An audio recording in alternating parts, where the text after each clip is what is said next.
altogether. Blessed are you, Father, Lord of heaven and earth, for you have revealed to little ones the mysteries of the kingdom. Alleluia, Alleluia, Alleluia, Alleluia, Alleluia, Alleluia, Alleluia.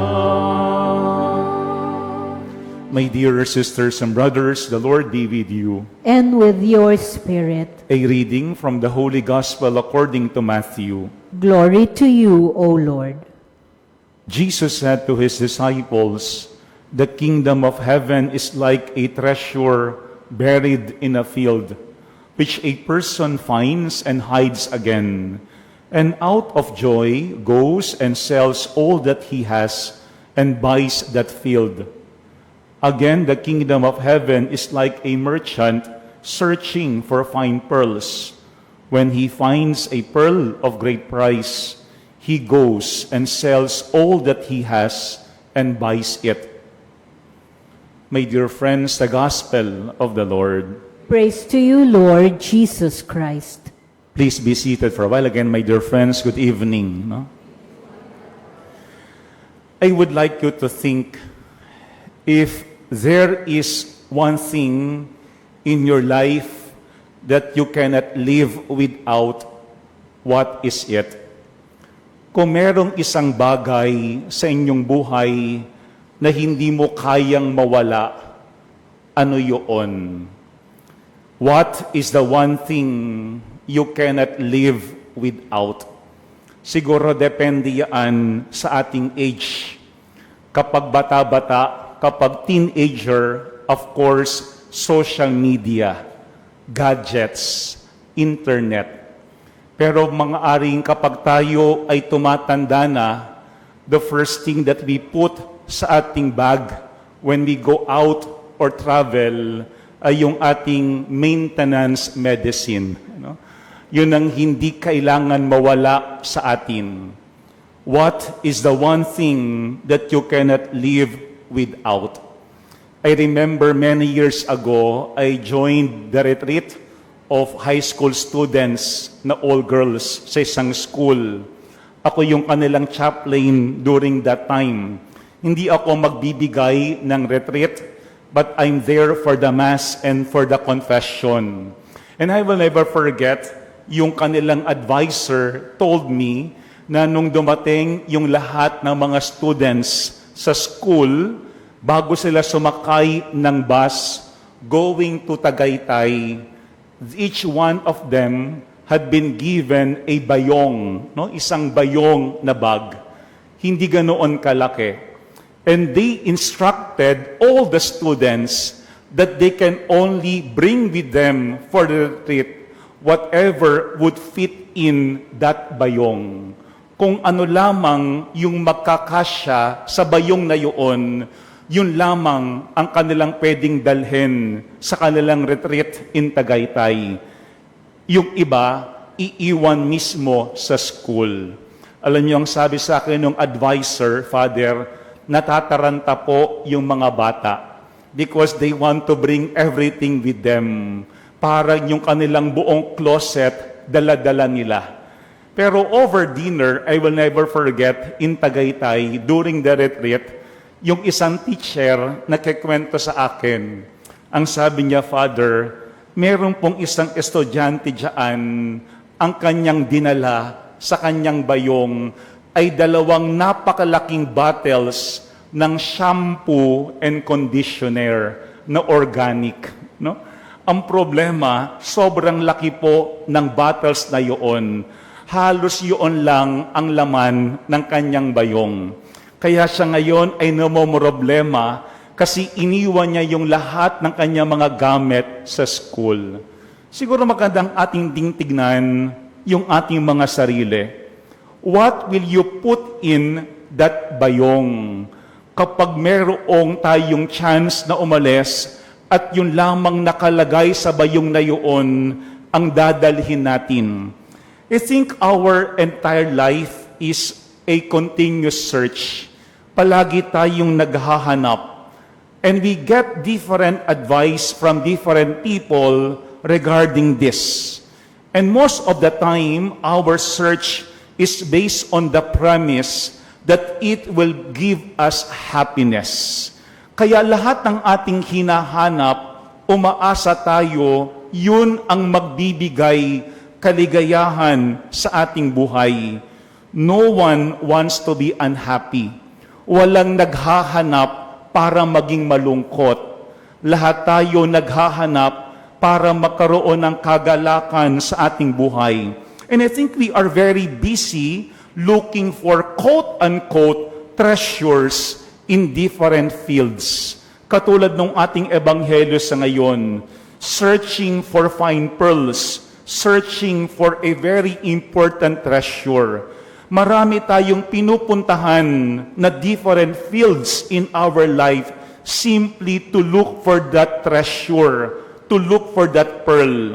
Maybe at work, in school, in our family, in our community. Pero merong isang psychologist, si Carl Rogers.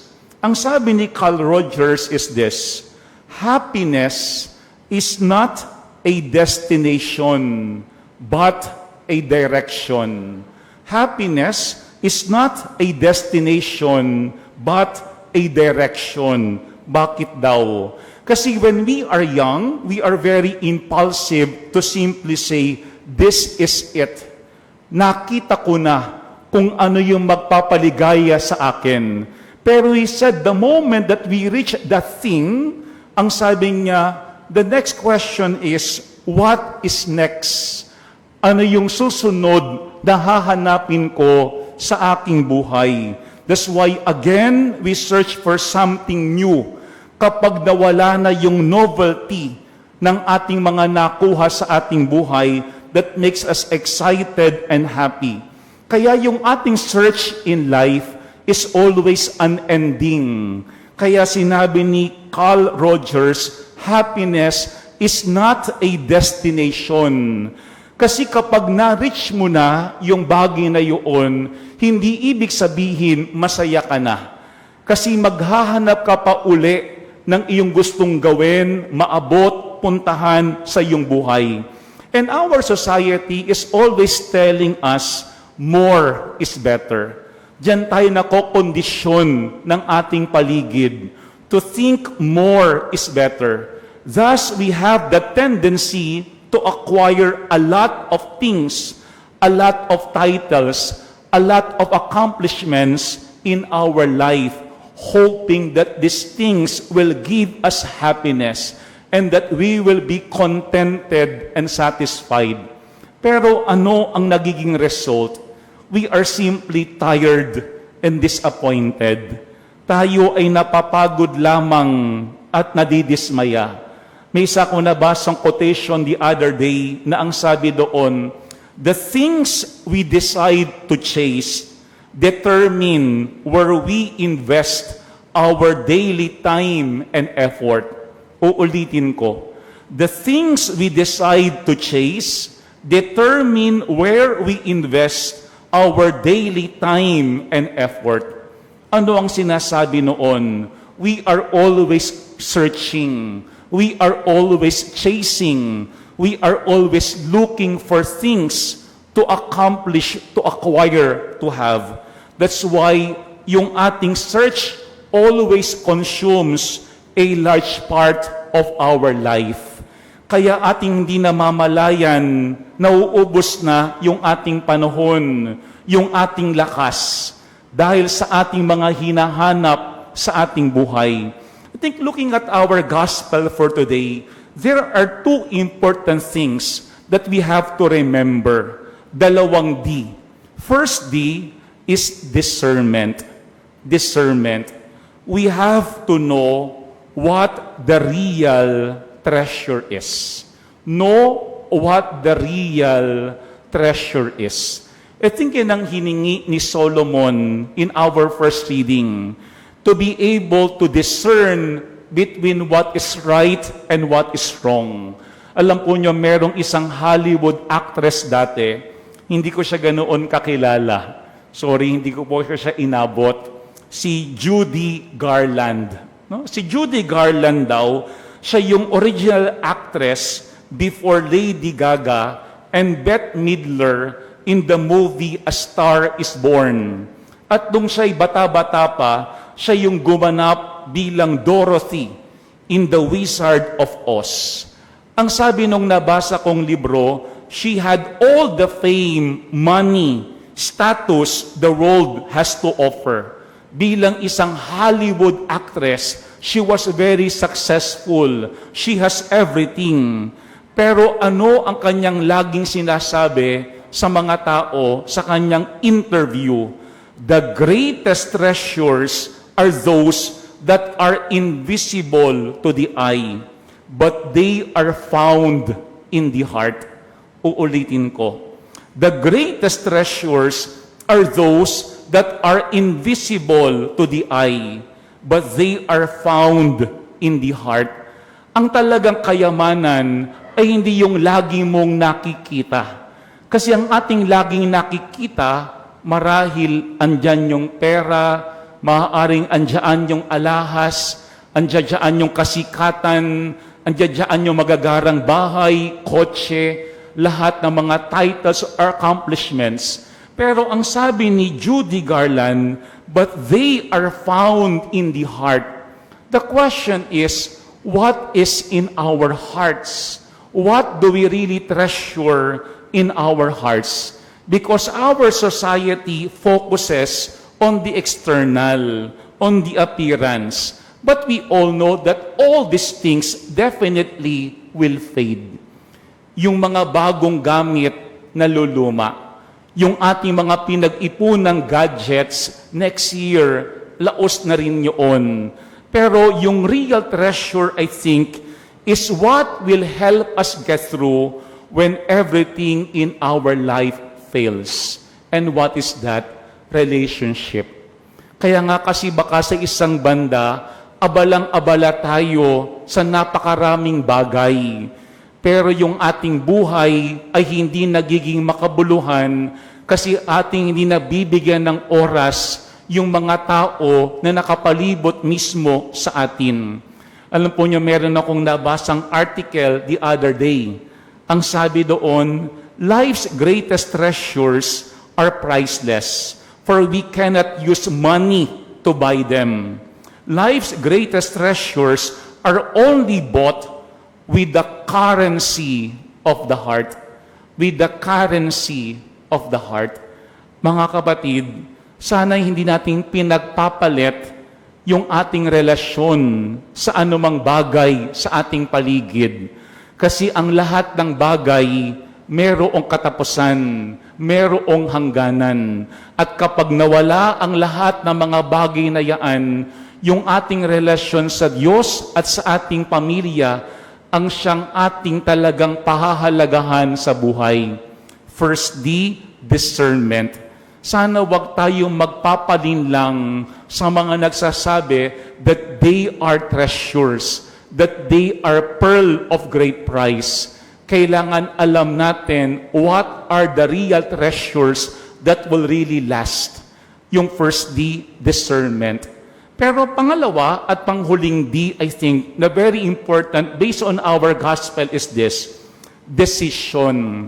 Kasi yan ang ating pwedeng makita in the two parables given to us by Jesus, that the person has to make a decision on what to keep and what to sell or what to throw away. Decision. Pero yun din ang problema ng ating society. We do not want to decide. We do not want to choose. Kaya ano ang ating laging naririnig sa ating paligid? Why choose if you can have everything? Why choose if you could have all? Bakit kinakailangan mo pang mamili kung pwedeng nasa iyo naman ang lahat ng bagay? Alam po niyo, may nabasa kong quotation the other day. Ang sabi doon, if you chase two rabbits, both will escape. If you chase two rabbits, both will escape. I think something becomes a treasure if we are freely choosing it. Nagiging kayamanan lamang ang isang bagay kapag ito'y pinipili talaga natin at hindi pinipilit lamang sa atin. But at the same time, something also becomes a treasure if we are ready and willing to give up other things because of it. Kaya nga, mahalaga. Bakit? Kasi merong ibang mga bagay na pwede nating isuko at pwede nating tanggalin sa ating buhay. Kasi meron tayong pinipili na para sa atin ay napakahalaga. Ito yan ang pangalawang lesson that we should learn in today's gospel, decision. Minsan, ayaw nating mamili. We want to have all. Pero kapag nasa atin ang lahat, napakahirap sabihin ano ba talaga ang kayamanan natin. Kaya nga kayamanan kasi maluwag nating pinili mula sa ating kalooban. Hindi yan pinilit lamang sa atin ng ating pamilya o ng ating kapwa. At kaya din kayamanan kasi merong mga bagay na ating sinuko, iniwanan para lamang ating mapili kung ano ba talaga ang mahalaga para sa atin. Let me end our reflection with a quote coming from St. John Vianney. Ang sabi ni St. John Vianney, "The Christian's treasure is not on earth."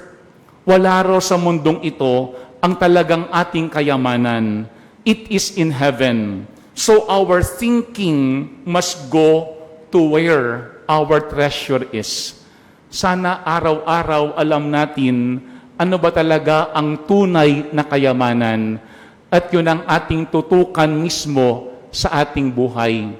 Alam po nyo, merong isang kanta na narinig ko dati. For sure, alam nyo po yung kantang yun. Ang sabi ng lyrics ng kanta ay, "Kunin mo na ang lahat sa akin, wag lang ang aking mahal. Kunin mo na ang lahat sa akin, wag lang ang aking mahal."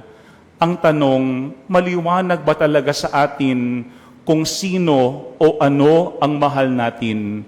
Kasi kung mahal natin, pinipili natin. Kung mahal natin, pinahahalagahan natin.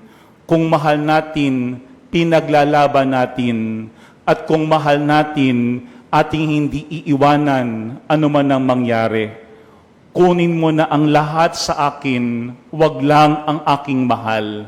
Sana maliwanag sa atin sino o ano ba talaga ang mahal natin. Kasi yun ang buhay natin. Amen. Mga kapatid, madalas sa paglipas ng panahon, doon natin natutuklasan kung ano nga ba talaga ang tunay na kayamanan. Sa paglipas ng panahon, doon natin tutuklasan kung ano nga ba talaga ang tunay na kayamanan.